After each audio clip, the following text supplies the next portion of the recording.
धीर होकर पहले मुझे सुन लीजिए। ऐसा नहीं कि मैं सिर्फ हास्य ही लिखता हूँ, मैं और भी बहुत विधाओं में लिखता हूँ। इसलिए मैं चाहता हूँ कि आप मुझे सुन लें, तो क्योंकि पता नहीं कब आपका मूड वैसा हो जाए हास्य का, तो फिर गंभीर कविताएं कोई सुनता नहीं है। ये बड़ी दिक्कत है। 4 पंक्तियां मैं आपको पहले सुनाना चाहता हूँ कि कवि है क्या। नहीं खुद के लिए, देखिए इसमें एक शब्द आएगा अदब। अदब मतलब साहित्य, बेशक हिंदी में आप जानते होंगे। नहीं खुद के लिए औरों की जेबें काटते हैं हम, नहीं खुद के लिए औरों की जेबें काटते हैं हम, नहीं पद के लिए सत्ता के तलवे चाटते हैं हम। दिखे विद्वेष की खाई तो उसको पाटते हैं हम, कि अपनी प्रेम कैंची से घृणा जड़ काटते हैं। क्या बात। और तालियां इन पंक्तियों पे बजाइए। घृणा जड़ काटते हैं हम, सियासत और अदब में सिर्फ इतना फर्क होता है कि नफरत बांटती है वो मोहब्बत बांटती है। आज का जो दौर है, जो समय है, इसमें प्यार बांटने के लिए मैं उल्लू करूं सीधा, मैं मर सकता हूं ऐसी चापलूसी करने। आप युवा इस उमंग को लेके जाइए अपने जीवन के साथ। हास्य सुनाऊंगा, लेकिन उससे पहले ये आवश्यक है आपको बताना। एक घटना हो गई और उस पर एक कविता सुन लीजिए, क्योंकि ये कविता बाद में नहीं सुना पाऊंगा। जब हास्य शुरू करूंगा तो आपको बदल जाएंगे। ये सुनिए पहले, फिर आपके मन की कविता सुनाऊंगा और आपको लगेगा कि मैं भी आपकी उम्र का ही हो गया हूँ। अच्छा, उसका एक नमूना पहले दे देता हूँ। पैकिंग पुरानी पड़ चुकी, लगेज वही है। अब मजे लो। पैकिंग पुरानी पड़ चुकी, लगेज वही है। हिंदी दिवस पे पढ़ रहा हूँ ऐसी। पैकिंग पुरानी पड़ चुकी, लगेज वही है, लगेज वही है। क्या एज से होता है, ऑलवेज वही है। मॉडल है ओल्ड डेज का, पर क्रेज वही है। माइलेज भले ज्यादा, एवरेज वही है। तो मैं कब अच्छी कविता सुनाने लगूं, कब क्या करने लगूं, पता नहीं है। इसलिए आपको सुना दिया कि आप तैयार रहिए, ऐसी कविताएं अभी सुनाऊंगा। उससे पहले एक कविता मैं आपको सुनाता हूँ। अभी आज के समाचार पत्रों में है, कल की घटना है कि हमारे कश्मीर क्षेत्र में 3 जवान शहीद हुए। मुझे अपनी एक कविता याद आ गई। इसका शीर्षक है शहीद की आंखों में। इसे सुन लें। ये कविता है, विशुद्ध कविता। सूनी कर गया गोद, एक कवि है और वह कैसे देखता है एक शहीद को, और शहीद की आंखों में झांकता है तो क्या पाता है। सूनी कर गया गोद माँ की, लुट गया सुहागिन का सिंदूर। बहनों की राखी से वह नाता तोड़ चला, बेटे की किलकारियां लोरियां बिटिया की, वह देश धर्म की खातिर सब कुछ छोड़ चला। अंबर के अश्रुबिंदु ढलके छलके मोती दिगंबर के, फू पर निस्तब्ध पड़ा था वह रण का बांका, जो सदा मौत की आंखों में झांकता रहा। मेरे इस कवि ने उसकी आंखों में झांका। और कवि क्या देखता है, जब वह शहीद हो गया, खुले थे दृष्टि पटल, उन नैनों में मंजर क्या ही विचित्र देखा। हिमगिर का उन्नत भाल, सिंधु की व्यापकता, उन आंखों में भारत का मानचित्र देखा। ऊपरी, अब देखिए दृश्य देखिएगा, ऊपरी पलक पर केसर की क्यारी का केसरियापन था। ऊपरी पलक पर केसर की क्यारी का केसरियापन था, और मध्य में श्वेत धवल खुशियों की अविरल गंगा थी। पुतली थी चक्र सदृश, नीचे की पलकों पर हरियाली थी। आंखों में बसा तिरंगा था, या आंखें स्वयं तिरंगा थी। हमारे मित्र प्रोफेसर पवन अग्रवाल जी, प्रोफेसर वाईपी सिंह जी बैठे हुए हैं, कहाँ हैं? अच्छा, इधर इधर। आप लोग को विशेष दीर्घा भी होना चाहिए। ये सौभाग्य है, बार बार जो कहा गया कि मंच पे तो जो भी लोग हैं ये सब हम लोग जितने बैठे हैं सब चिकने खड़े ही हैं। तो आप लोग देख लो, डॉक्टर साहब हैं, हमारे अरविंद सर हैं, जितने भी लोग हैं सब ऐसे ही हैं। मतलब ये मत समझिए मैं गंजा हूँ तो इस चिकने खड़े का फायदा भी है। अब सुनिए, मैं गंजा हूँ तो इस चिकने खड़े का फायदा भी है। अगर चाहे भी कोई बाल बांका कर नहीं, अगर चाहे भी कोई बाल बांका कर नहीं सकता। और है वो फिसलन कि रखते ही फिसल जाती है हर मुश्किल, कोई इल्जाम अपना मेरे सिर पर धर नहीं सकता। मेरे टक्कर पे हंसते हो, हमारा नादान हो तुम भी, लखनऊ की जुबान है। मेरे टक्कर पे हंसते हो, हमारा नादान हो तुम भी, जरूरी है नहीं यह हरे पत्तों पर जवानी हो। जरूरी है नहीं यह हरे पत्तों पर जवानी हो। और ये गंजापन बताता है इमारत है नई अब भी, छतों पे घास उगाती है अगर बिल्डिंग पुरानी हो। जवान में असली जवान वो होता है जिसके साफ हो जाए।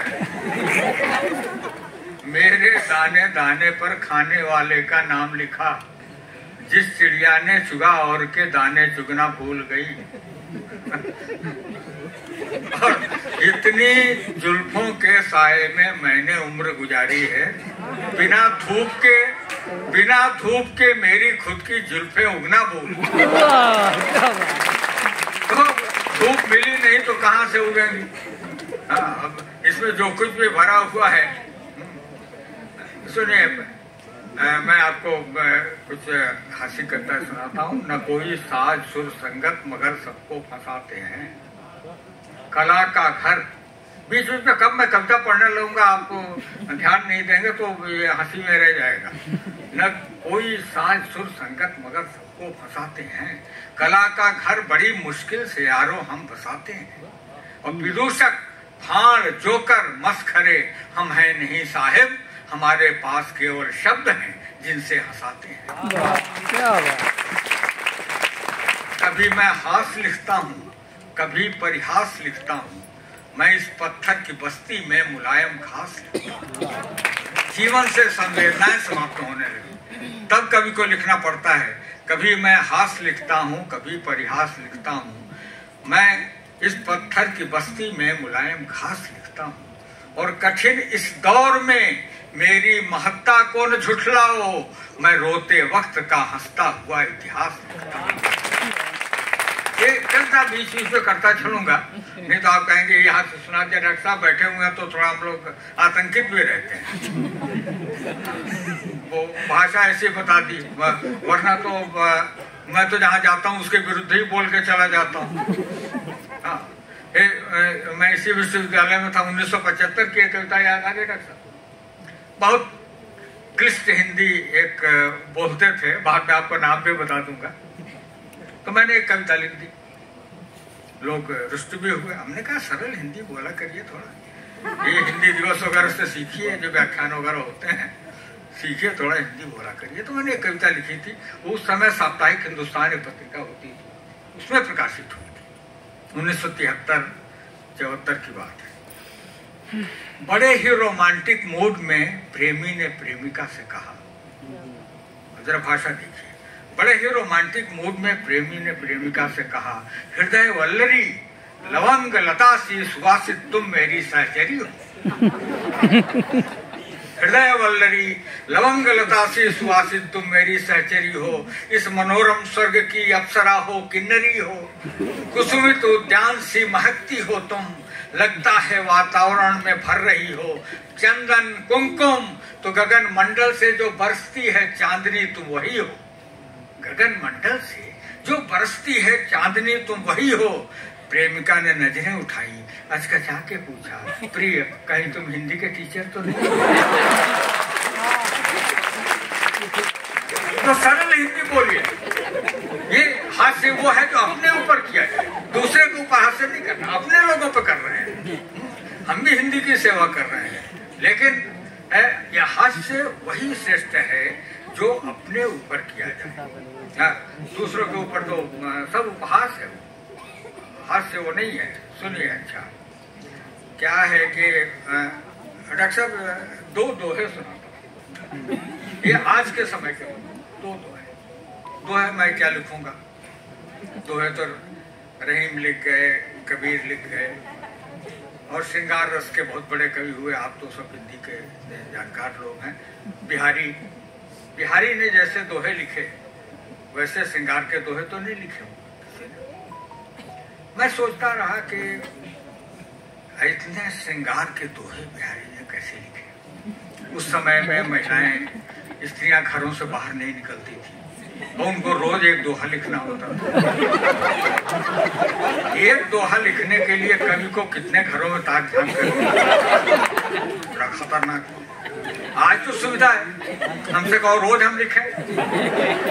तो मैंने आज के दौर का दोहा लिखा, भाषा उस समय लेकिन दोहा आज का। अब ये सुनिए, घोर श्रृंगार का दोहा।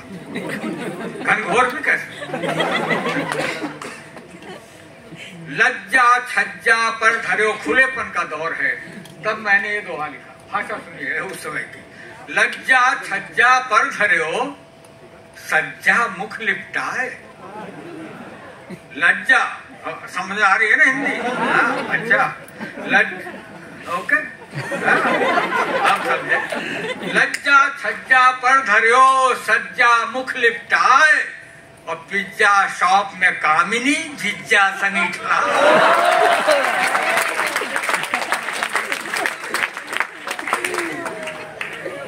डॉक्टर साहब से पूछे, कहेंगे अंत्यानुप्रास है। मैंने हिंदी पढ़ी नहीं है डॉक्टर साहब, मैंने पढ़ी नहीं, कोई शिक्षा नहीं है मेरी हिंदी की। बताया गया पहले, मैं यहाँ मैथमेटिकल स्टैटिस्टिक्स में यहाँ से पढ़ के गया, फिर वर्ल्ड बैंक में चला गया, फिर मैं अलग अलग विभागों में रहा। तो खैर, हाँ, तो एक दोहा और याद आ गया आज के समय का, कि ये जो शॉर्ट मैसेजिंग का जमाना आ गया, संक्षेप में संदेश भेजते हैं। हम लोगों के समय में LOV लव हुआ करता था, आज LUV हो गया। LU में पता नहीं क्या क्या कहते होंगे। मैंने एक दोहा और सुन लीजिए, वो लिखा है कि गोरी के पैगाम का मैसेज, गोरी के पैगाम का नया नवेला ट्रेंड, गोरी के पैगाम का नया नवेला ट्रेंड, और व्हाट्सएप हस्बैंड का बॉयफ्रेंड को सेंड। तो दोहे ऐसे भी लिखे जाने चाहिए, क्यों नहीं लिखे जाने चाहिए? बिहारी लाल पे याद थोड़ी हो गया, हमारे जैसे भी है रसिक बिहारी भी लिखते हैं। एक पंक्ति मुझे याद आ गई, वो बड़ी वायरल हो गई।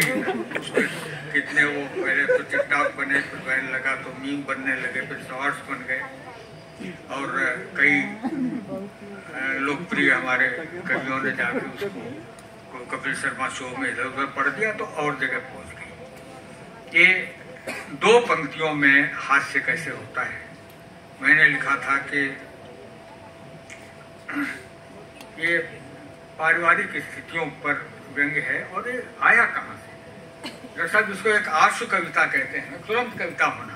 मैं मध्य प्रदेश के एक सम्मेलन में था, वहाँ के एक मंत्री, बहुत ऐसे मंत्री हैं जो इस समय मुख्यमंत्री के भी दौड़ में हैं, मेरे मित्र भी हैं, तो वो आगे अलग उनकी कुर्सी लगी थी, अपनी श्रीमती जी के साथ वो अलग बैठे थे, बाकी जनता बैठी थी। तो मैंने दो पंक्तियां वहाँ एकाएक हो गई, मैंने सुनाया, और बहुत वो थोड़ी प्रचलित हो गई, तो आपको भी सुना देता हूँ। मैंने कहा कि कितना शरीफ शख्स है, उनकी ओर दिखा के मैंने वहाँ की जनता को सुनाया। हजारों की भीड़, लाखों की भीड़ आती है, कभी सब होते हैं, तो मैंने उनको सुनाया कि कितना शरीफ शख्स है, पत्नी पे फिदा है। कितना शरीफ शख्स है, पत्नी पे फिदा है, और उस पे कमाल ये है कि अपनी पे फिदा है। लेकिन मैंने उनको फिर आगे भी कहा कि मैं भी जान छिड़क सकता हूँ तेरी वाली चूली पर, लेकिन डर है अपनी वाली लटका देगी सूली पर। इसके कंट्रोल में रहते हैं। तो ये कविता पुरुष मानसिकता के लिए लिखी गई है। इसको यूं न लीजिए, हास्य में एक बात है, लेकिन उसमें एक बात कही जाती है कि कोई बात तो जरूर उसके भीतर होती होगी जो हाँ मैं कहाँ क्या क्या सुना रहा था आपको। अच्छा सुनिए, एक कविता और याद आती है इसी रंग की, वो सुन लीजिए। हास्य का एक छंद सुनिएगा। अलग अलग रंग की कविताएं सुना रहा हूँ, दुआ सुना दिया, छंद सुना। फेसबुक पर देखी एक महिला की जब प्यार इजहार मनहार भरी कविता। फेसबुक पर दिखी एक महिला की जब प्यार इजहार मनहार भरी कविता। सैकड़ों कमेंट्स आए, लाइक हजारों मिले, हाय रे पढ़ी ना ऐसी प्यार भरी कविता। एक ने लिखा कि मुझको भी सिखला दो कला, कैसे लिख लेती हो बहार भरी कविता। और पांडे सच ये था कि फेक आईडी बना के मैंने पोस्ट की थी और श्रृंगार भरी। ये बहुत मिलते हैं आजकल। तो मैंने कहा था नकली फोटो दिखलाकर बेजार न कर। ये जो लोग बैठे हैं ना, ये फोटो किसी के लगा के और आईडी बना देते हैं और बहुत लोग धोखे में आ जाते हैं।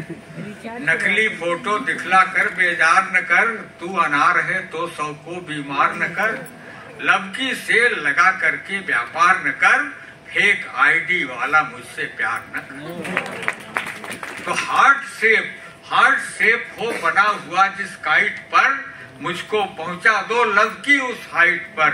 और मेरी चाहत को तुम कॉपी पेस्ट करो और पोस्ट कर लो दिल की वेबसाइट पर, और पोस्ट कर लो दिल की वेबसाइट पर। सुनिएगा। अच्छा, एक आप अब आज का समय आ गया है, आप लोग जिस उम्र में हैं, हमारे समय में कुछ और होता था, आपके समय में कुछ और है।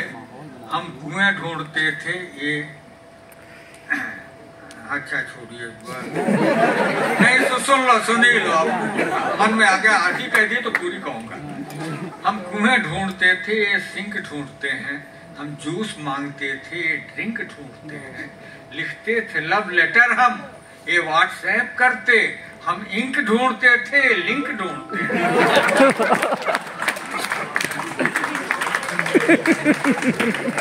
छोरे आजकल के मछुआरों के जैसे हैं, मछली की तमन्ना अब भी दिल में बसाते हैं। अब दूर से ही चारा और कांटा फेंकते हैं, तब नेट में फंसाते थे, अब नेट पे फंसाते हैं। लेकिन बात इसकी नहीं है। बात यह है कि मैंने कहा था कि तुम सजन पर मरो, तुम सजन पर मरो। दोनों जेंडर से, दोनों से बात करता हूँ। तुम सजन पर मरो, तुम सजन पर मरो, ऐसे मत जुल्फ के बांकपन पर मरो। तितलियों पर नहीं, अब चमन पर मरो।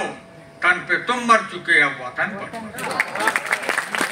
तन पे तुम मर चुके, अब वतन पर मरो। और एक ये सुनिएगा, ये अलग तरह की कविता है कि नफरतों को दूर रख वरना बहुत पछताएगा। नफरतों को दूर रख वरना बहुत पछताएगा।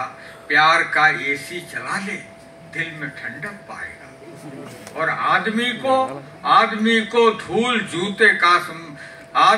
धूल जूते की समझने का गुमान, वक्त का जूता पड़ेगा आदमी हो जाएगा। तो हमेशा मैं संकेत भी करता चलता हूँ उनके लिए भी जो अपने यहाँ ऐसे हैं। वरना हम लोग क्या कविता लिखेंगे, किससे सदैव से रहे दिल के कमाल के, रखता भी तो कब तक भला इसको संभाल के। और बॉडी के हैंडसेट का क्या अचार डालूं मैं, जो दिल का सिम थले गया कोई निकाल के, जो दिल का सिम थले गया कोई निकाल के। सुनेगा कि हुई मेमोरी फुल ऐसी कि सारा सेंस गायब है, और तेरे लफड़े में फंस के अपना फ्यूचर टेंस गायब है। तेरा स्ट्रांग सिग्नल वीक मेरा है, यही प्रॉब्लम। तेरे नेटवर्क में आया मेरा बैलेंस, तेरे नेटवर्क में आया और आज के समय में क्या होता है कि पहले हम लोग कूचे में गलियों में ढूंढते थे, महबूब महबूबा शायरी में वो उर्दू के लोग लिखा करते थे, उसके कूचे में गए महबूबा के वो। तो मैंने कहा कि ये सब गया, जमाना गया। अब सुनो, तू न छुप सकेगी मुझसे तेरा दर तलाश लूंगा, तू न छिप सकेगी मुझसे तेरा दर तलाश लूंगा, तू जिधर भी जाएगी मैं उधर तलाश लूंगा। और राहों में लब की माना भटकाव है प्रियत में, मैं जीपीएस के जरिए तेरा घर तलाश लूंगा, मैं जीपीएस के जरिए तेरा घर तलाश लूंगा। अच्छे भले इंसान को शायर बना दिया, मैं अच्छा खासा पोल था वायर बना दिया, और वो कर रही है बैटिंग किसी और के पिच पर, ओपनिंग प्लेयर को थर्ड अंपायर बना दिया। वियोगी होगा पहला, कभी कभी ने लिखा वियोगी होगा पहला, मैंने यूं लिखा उसको, अंतर कुछ नहीं है, बस भाषा का उसका प्रयोग है, बस आप देखिए, कुछ नया कुछ नहीं है वही, लेकिन कहने का अपना तरीका है, हास्य में बातें कहने का अपना एक ढंग है। और सुनिए, हालांकि बहुत कुछ ज्यादा नहीं पढ़ना चाहता हूँ।